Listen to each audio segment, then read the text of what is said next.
Est-ce que dans les études, le succès est directement lié au travail? Est-ce qu'il faut beaucoup travailler pour réussir? Ou est-ce qu'à l'inverse, il existe des méthodes ou des astuces qui permettent de réussir sans travailler? Alors on vous répète tout le temps qu'il faut travailler pour réussir. Mais si vous regardez autour de vous, vous voyez des élèves qui ont de bonnes notes sans apparemment travailler, et au contraire d'autres qui travaillent comme des fous pour des notes franchement moyennes. Vu sous cet angle, je reconnais qu'il n'est pas forcément évident de se motiver pour travailler.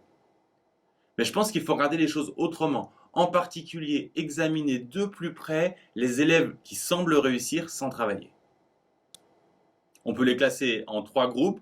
Première catégorie, à mon avis la plus répandue, ceux qui disent ne pas travailler. Mais en réalité, ils bluffent. Deuxième catégorie, les efficaces, eux, sont hyper concentrés en classe et au final, ça fait une énorme différence. Ils arrivent à faire 90% du boulot en classe, si bien que quand ils rentrent chez eux, forcément, ils n'ont plus grand-chose à faire. Troisième catégorie, ceux qui semblent à peine écouter en classe et pas non plus travailler chez eux. Il y en a un bon exemple dans cette vidéo. Qu'est-ce qu'il y a? Il y a un Non, problème? non, non, non, non, non, il n'y a pas de problème. Non. J'espérais que tu serais peut-être en mesure de me donner une idée de l'évolution de l'économie de marché dans les colonies du Sud. Moi, je soutiens que, préalablement à la guerre révolutionnaire, les modalités économiques particulières dans les colonies du Sud pouvaient être définies avec justesse par les termes de pré-capitalisme J'aimerais te dire un agraire. truc. C'est normal que tu soutiennes ça. Tu es un étudiant de première année, tu viens de finir le livre d'un petit historien marxiste, Pete Garrison probablement, et tu resteras convaincu jusqu'à ce que dans un mois tu lises James Lemon. Et là, tu soutiendras que l'économie en Virginie et en Pennsylvanie était animée d'un esprit d'entreprise tout à fait capitaliste, déjà en 1740. Et ça durera jusqu'à ce que l'an prochain, tu régurgites Gordon Wood et ses opinions sur la pré-révolution et son utopie et les effets bénéfiques au capital de toute mobilisation.